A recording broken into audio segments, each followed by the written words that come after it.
Hello, everyone. Welcome to Everyone. the show. So, Today we have a wonderful guest, Miss Lisa Nayman. She's a hypnotist, but I believe a lot of your a lot of practices your are rooted in shamanism. How are you doing today, Miss Lisa? Hello, I'm good. How are you today? I'm doing pretty wonderful. So, just tell us a little bit about your practice and, I mean, you love to hypnotize people. Talk about that. I do. It's like meditation, I find, but deeper. And it also is very healing, like focused healing, rather than meditation, which is more cosmic, let's say. This focus is in on the healing. And it's very powerful because it bypasses the conscious mind and goes directly to the unconscious. Mm, So it can be where talk therapy could be 10 years, you're doing this in 5 weeks. mm. So it's much faster. So, is there a particular type of, style you have with with, hypnotism? Do you do, like, past life regressions? Can you walk us through one of your, services on your meeting? Sure. I start with a deepener. So we start with um, showing you what hypnotism is. So if you put your hands together like this, Mm, and you put these fingers like that. Wait a minute, let's do that. Now, if you put your fingers apart, there is no way you're going to be able to hold them apart. They will eventually come together, right? Might take a while, but they will get there. m'kay. Okay, that in itself is hypnotism. Mm, So we do that. We explain what it is not. Like we know it's not what you see up on stage. There's a way that hypnotists pick audience members because one thing you cannot do is you cannot get anybody to do what they don't want to do, right? You're still in control of you when you're hypnotized. So these people want to act like chickens. If they get up there and they act like chickens, they know what's going to happen and mhm, they're there for it, right?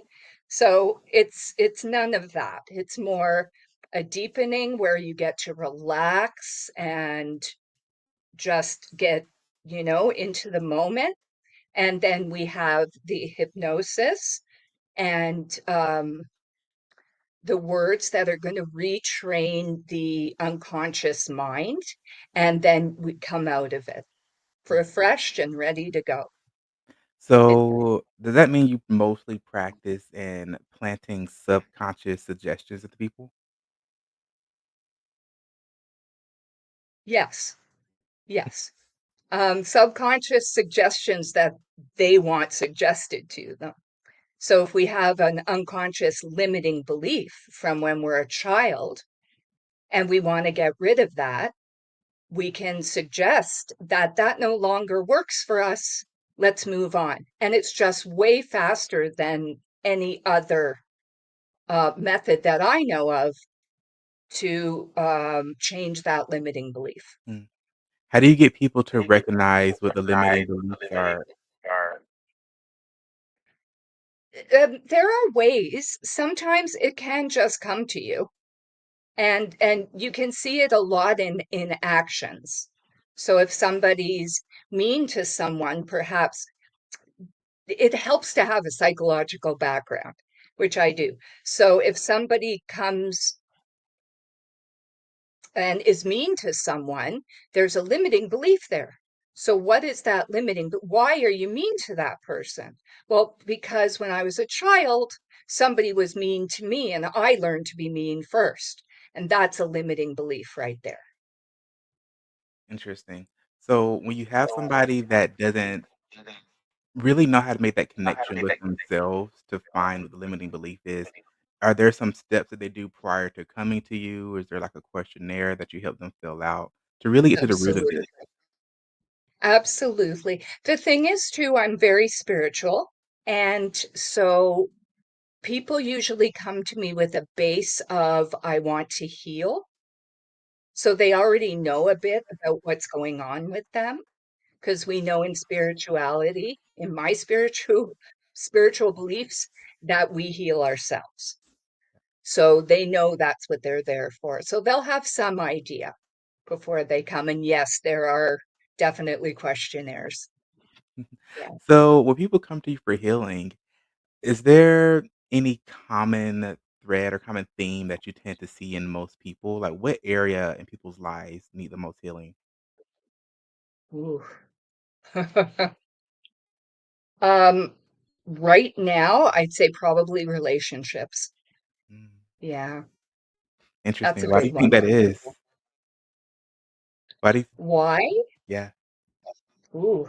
Um, well, I think everything because I believe that we are going to evolve and soon, that everything is coming to a head emotionally for us. If we're healing, that healing's going to come up to be that those feelings are going to come up to be healed. Mm, And so everything is working. Everything is looking for an answer inside us. interesting. Yeah. So, when you say relationships, do you mean romantic relationships, or do you mean relationships with yourself, relationship with God? What type of relationships are we talking about? Mm. I'm thinking mostly human relationships, not Mm, necessarily romantic. A lot of people who are awakening are finding that their whole family is still asleep. yeah. And how do they deal with that? That's a huge issue, Mm, and friends too. Like you lose a lot of, maybe lose is the wrong term. You um outgrow, but that's not even right. mhm, These people, and then where's my tribe? mm. Yeah, I look at it more as you fall out of a vibrational alignment with the people around you. And, it sounds a lot of what you're saying is when it comes to relationships, people want to still have a relationship with certain individuals, even though they've fallen out of vibrational alignment with them. Yeah, And as we grow, we definitely sometimes we need a little help with that. How do we realign ourselves in such a way that, okay, maybe we're not on the same vibrational frequency, but I still want to have some type of relationship with you. I still want to communicate with you. And, I also the other thing that's coming up really interesting is we're in the Libra full moon, and well, Libra full moon is the next full moon, and that's all about relationships, and that's all about change. Do you think that any of what's going on cosmically has to do with what's happening with people internally? yes, absolutely. I was looking at the solar flares and the way they interact with the field of Earth, and we have that too. And it was just scientifically proven, like science and spirituality are finally meeting up together. It's wonderful. So yes, definitely, Yeah. definitely. I agree. Science and spirituality are really start to meet, and I was looking at something the other day, and this guy was talking about how what's ultimately gonna happen is science is gonna find that there's just another particle, another molecule, another something, and continuously go deeper to try to find God. But being that God is everything and within everything, you can never really get there from a scientific perspective. Right. Yeah, that makes perfect sense. Yeah. But, You can't find what is everywhere. exactly, exactly, because if you could find it, then it wouldn't be particularly everywhere, you know? You Right. can't you can't be all of something, but then be one thing. It's that, divine duality is what it is.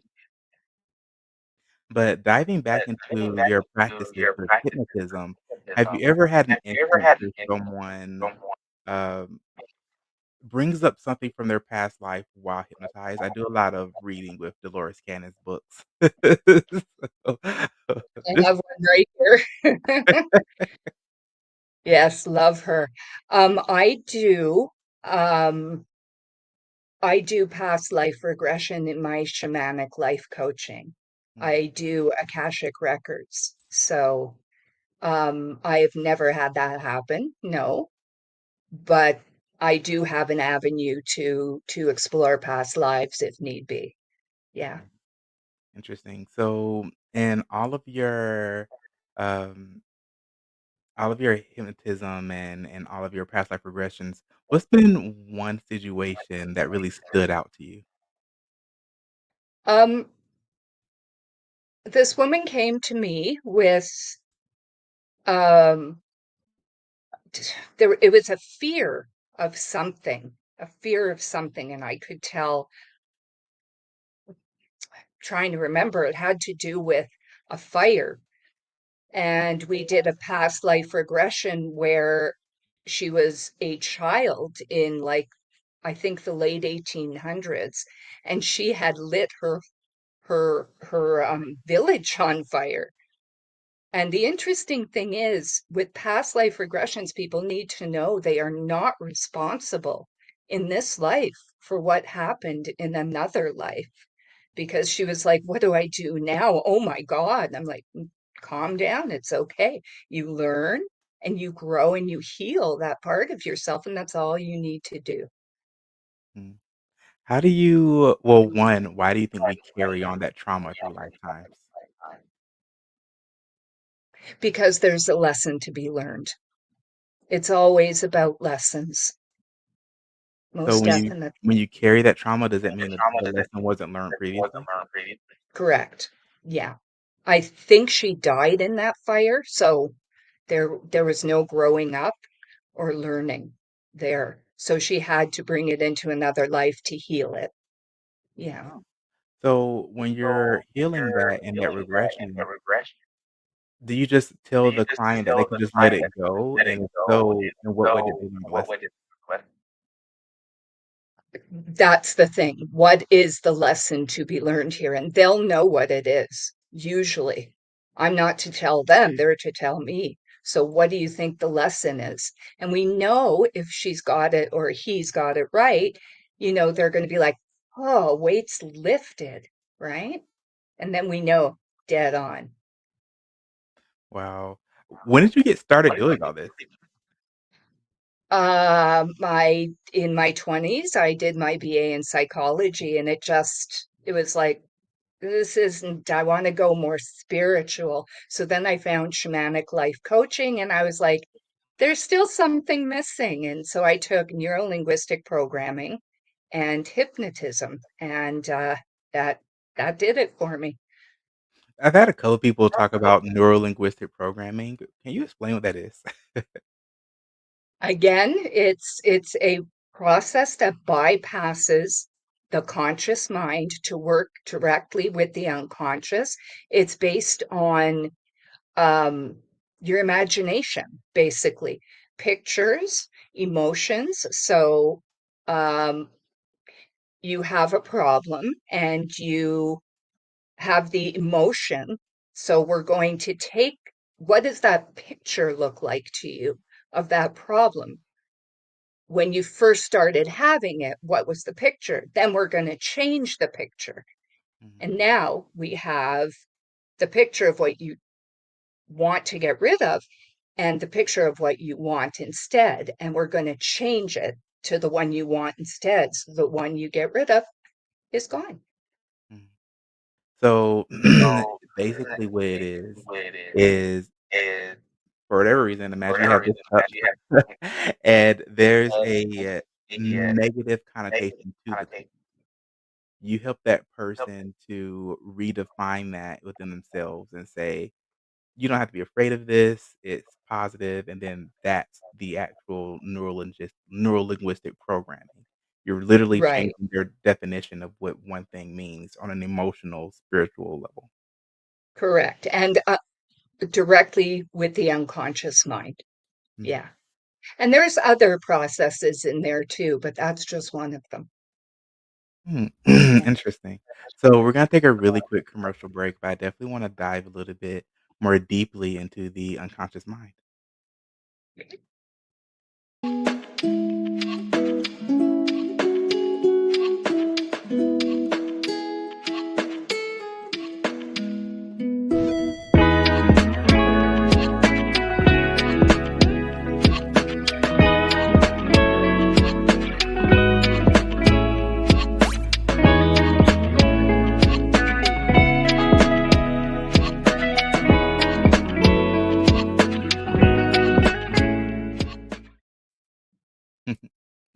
Hello, everyone. Welcome back. So, I wanted to talk about the unconscious mind, but first, what is consciousness? Consciousness, aka ego, is what we are doing now, what we um, feel the world with. It's what how we interact with the world. Yeah. So, when we look at the subconscious mind, what is the subconscious mind? So the conscious mind can only process about 7 bits at a time.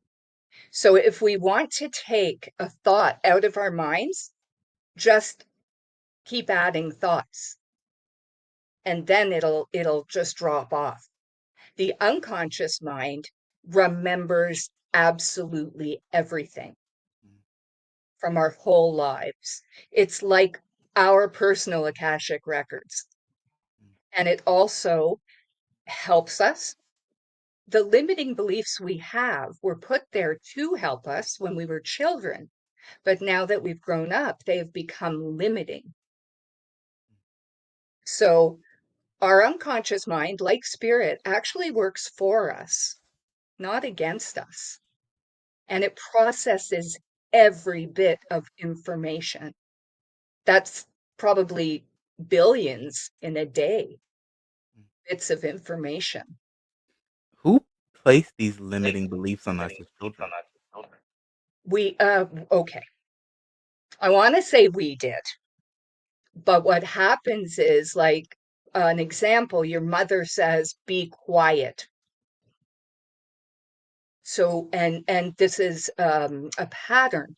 So you learn if I'm quiet, let's say she slaps you when she does it. If I'm quiet, then I'm going to be safe. So Mm, when you that's the limiting belief that actually works because mom won't slap me if I'm quiet.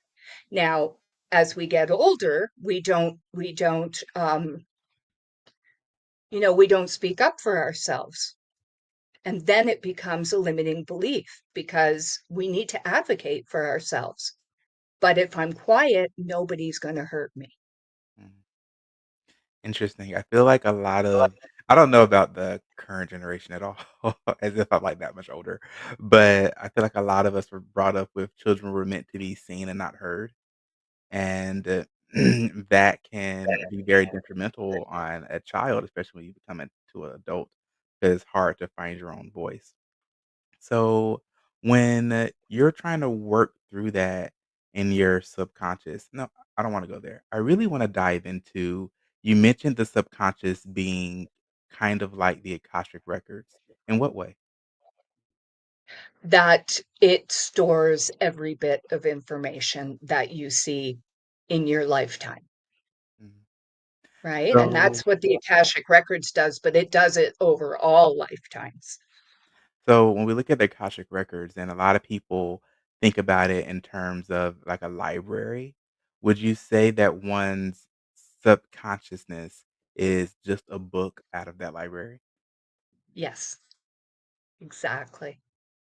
And the conscious mind Mm, and your actions, right? Everything is stored in there.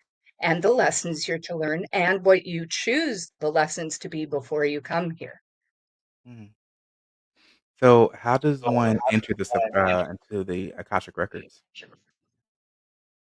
For me, it's a pipe ceremony. So I use the pipe to travel to the Akashic records. And for me, it's one very long table, high table, and the books are already there. Hmm, interesting. So, does this mean you set, like, an intention before you go, and by the time you get there, it's almost like the librarian laid out the things that you needed?